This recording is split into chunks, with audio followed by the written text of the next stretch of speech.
kerja dan ergonomi. Pada modul ini, kalian akan melakukan praktikum mengenai pengaruh lingkungan fisik terhadap performansi kognitif. Ergonomi kognitif merupakan satu cabang dari ilmu ergonomi yang mempelajari tentang kinerja mental manusia dan bagaimana interaksinya dengan lingkungan kerja. Sedangkan lingkungan kerja itu sendiri adalah berbagai aspek yang terkait dengan pekerja yang dapat mempengaruhi kinerja dari pekerja tersebut. Dari modul ini, teman-teman akan mempelajari bagaimana sih pengaruh dari lingkungan kerja fisik terhadap performansi kognitif kita saat bekerja. Jadi, persiapkan diri kalian dan simak prosedur praktikum setelah video berikut ini.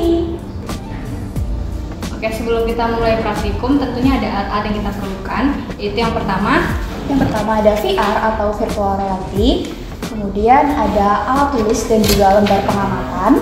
Selanjutnya yang ketiga di sini adalah stopwatch, dan selanjutnya yang terakhir ada sound levelometer. Oke, selanjutnya untuk langkah-langkah praktikum, yang pertama praktikan akan memasuki ruangan tertutup untuk melakukan pengujian pada faktor kebisingan.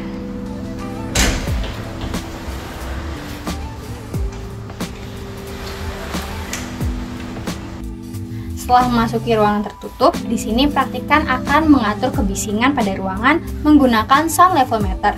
Nah, untuk pengamatan yang pertama, kebisingan diatur sebesar 20 desibel dan pengamatan yang kedua, kebisingan diatur sebesar 80 desibel. Langkah berikutnya, kita akan memulai pengujian di mana praktikan 1 akan menggunakan alat virtual reality untuk melakukan permainan memori sensori.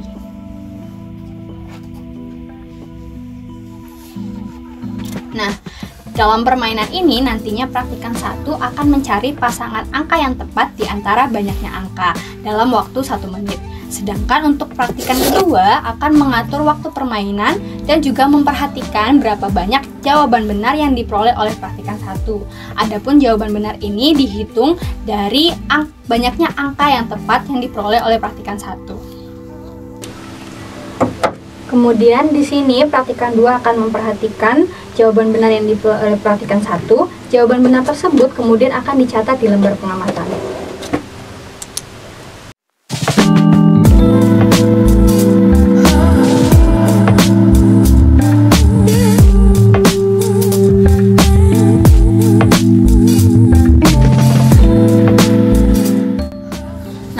Setelah pengujian, jangan lupa untuk melakukan pengujian sekali lagi untuk kondisi kebisingan 80 desibel. Dan setelah itu, hasil pengamatan yang telah dicatat di lembar pengamatan akan teman-teman kelola dan analisis menggunakan software Minitab. Oke, halo teman-teman praktikan. Nah, setelah teman-teman sudah mengumpulkan data untuk praktikum modul 5, di sini teman-teman akan menganalisis data tersebut menggunakan software Minitab. Oke, nah, jadi untuk data yang teman-teman telah kumpulkan, nantinya itu teman-teman bisa masukkan dulu ke dalam Excel, supaya dipermudah nanti tinggal teman-teman copy paste dan masukkan ke Minitab. Nah, seperti yang sudah tertera di sini tuh sudah ada data untuk faktor kebisingan ya, yang mana itu ada 2 faktor kebisingan, yaitu 20 desibel dan 80 desibel untuk 10 data jumlah jawaban benar. Nah, di sini yang pertama teman-teman akan melakukan uji normalitas. Uji normalitasnya itu menggunakan probability plot. Nah, untuk melakukan uji tersebut, teman-teman tinggal klik graph, kemudian pilih probability plot, kemudian pilih multiple, dan klik OK. Nah, di sini tinggal teman-teman masukkan kedua variabelnya pada graph variables. Kemudian OK. Nah, di sini sudah muncul ya teman-teman untuk probability plotnya. Nah, ini jangan lupa teman-teman nanti di screenshot ya untuk dimasukkan ke dalam lapresnya. Nah, di sini untuk analisisnya itu teman-teman akan melihat apakah data ini tuh sudah normal atau belum. Nah, di sini untuk keterangannya untuk grid yang warna biru itu untuk variabel 20 desibel dan yang merah itu 80 desibel. Kemudian untuk teman-teman di sini akan menganalisis nih bagaimana nilai mean dan juga terdapat di presentasi berapa dan bagaimana pengaruhnya terhadap lower bound dan upper bound atau batas bawah dan batas atas. Nah, untuk mengetahui lower bound dan upper boundnya itu teman-teman tinggal klik aja gridnya. Nah, ini misalkan untuk yang 20 desibel ini yang grid biru ini. Nah, Ini kan sudah muncul nih, teman-teman bisa lihat. Nah, kalau misalkan di sini kan, di sini tertera nilai mainnya 16,8 kan. Nah, teman-teman bisa lihat nih di tabel presentasinya itu. Nilai 16,8 tadi di presentasi berapa? Di presentasi 50% di sini. Di sini menunjukkan presentasi 50%. Di situ teman-teman juga dapat melihat bahwa pada mean 20 desibel itu sebesar 16,8 itu terletak pada presentasi 50% dengan nilai lower bound atau batas bawahnya yaitu sebesar 15,9840 dan nilai upper boundnya sebesar 17,61 sampai 60. Nah, kemudian apa sih pengaruh dari lower bound upper boundnya ini? Nah, teman-teman, pengaruhnya itu apabila nilainya itu normal ketika ketika plotnya itu berada dalam satu garis seperti ini. Nah, kalau misalkan satu garis seperti ini berarti menandakan bahwa data itu normal. Nah, kemudian di sini teman-teman juga dapat melihat untuk nilai yang 80 desibel. Nah, 80 desibel tadi mainnya berapa? Nah, ini 10,2. 10,2 itu terletak pada presentasi 50% dengan nilai lower boundnya 9,38 sekian dan nilai upper boundnya itu sebesar 11,01 sekian. Nah, di sini hubungan dari lower bound upper boundnya itu dapat dilihat pada persebaran plotnya pada garis. Nah, di mana ketika dia itu mengikuti garis, berarti dia itu menunjukkan bahwa data tersebut normal.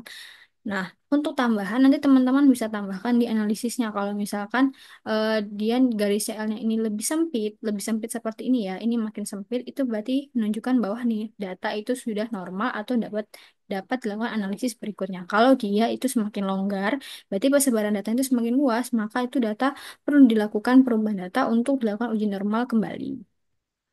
Oke, selanjutnya setelah melakukan uji normalitas ini, sini teman-teman selanjutnya akan melakukan uji pertes. Uji pertesnya itu menggunakan ini, tinggal di klik stat, kemudian basis statistik, pilih yang parity test. Nah, parity test. Ini pilih yang each sample is in column. Untuk sampel satunya 20 desibel.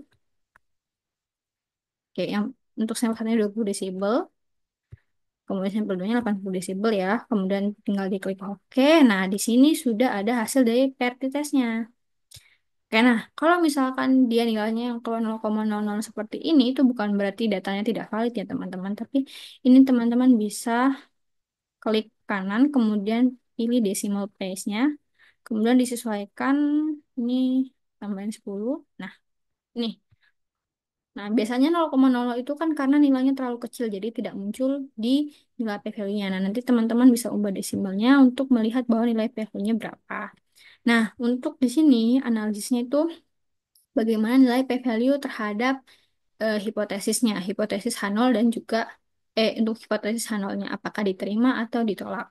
Nah, semisal kalau misalkan nilai p-value-nya itu lebih besar atau sama dengan 0,05, maka H0-nya itu diterima.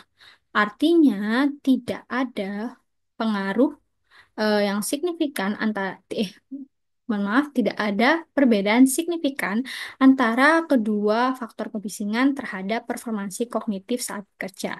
Sedangkan kalau misalkan dia nilai p-value-nya itu kurang dari 0,05, itu berarti hasil H0-nya itu ditolak. Maka dia terdapat perbedaan signifikan terhadap performansi kognitif kita saat bekerja.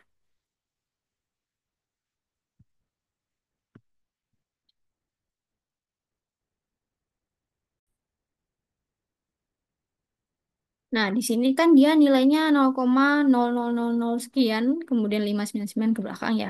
Nah, berarti ini kan kalau misalkan kita analisis, berarti dia kurang dari nilai p-value, nilai 0,05, berarti H0-nya ditolak. Sehingga berarti analisisnya itu ada terdapat perbedaan signifikan antara kedua faktor kebisingan terhadap performansi kognitif saat bekerja.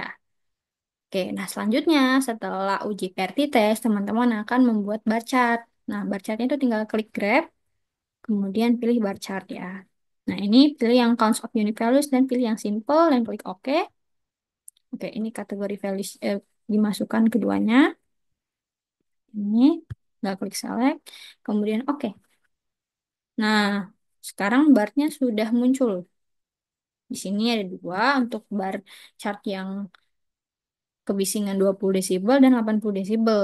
Nah, untuk analisisnya, di sini teman-teman lihat persebaran dari datanya. Di mana kalau misalkan yang 20 desibel ini kita bisa lihat nih, dari 10 soal, itu persebarannya itu jawaban benar untuk kebisingan 20 desibel itu dari rentang 15 sampai 19 jawaban benar. Kalau 80 desibel itu rentang dari 8 jawaban benar sampai 12 jawaban benar. Nah, dari sini teman-teman itu bisa lihat di mana performansi kognitifnya yang lebih tinggi pada jumlah jawaban benar berapa. Nah, kalau di 20 desibel itu untuk bar chart paling tinggi atau performansi kognitif yang paling baik itu pada saat peserta menjawab 17 soal. Nah, kalau di kebisingan 80 desibel itu pada saat peserta berhasil menjawab 10 soal. Nah, dari sini teman-teman bisa bandingkan untuk performansi kognitif paling tinggi di antara keduanya. Karena yang paling tinggi itu 20 desibel di mana peserta bisa jawab 17 soal, sedangkan kalau misalkan 80 desibel itu peserta cuma bisa menjawab 10 soal. Nah, dapat diambil kesimpulan bahwa perbandingan perbandingan kognitif antara perbandingan rata-rata performansi kognitif antara kebisingan 20 desibel dan 80 desibel itu menunjukkan bahwa pada kebisingan 20 desibel itu performansi kognitif peserta itu lebih baik dibandingkan kebisingan 80 desibel. Hal ini dikarenakan pada kebisingan 20 desibel di sini menunjukkan rata-ratanya yaitu peserta dapat menjawab sebanyak 17 soal. Sedangkan pada kebisingan 80 desibel itu peserta hanya dapat menjawab sebanyak 10 soal. Oke, nah mungkin seperti itu ya teman-teman untuk analisis dari data pada performansi kognitif modul 5 ini menggunakan software Minitab. Terima kasih dan selamat mengerjakan laporan resmi. Sekian untuk penjelasan modul 5 mengenai pengaruh lingkungan fisik terhadap performansi kognitif. Jangan lupa untuk mempelajari modul dan persiapkan diri kalian untuk pelaksanaan kegiatan praktikum. Sampai jumpa di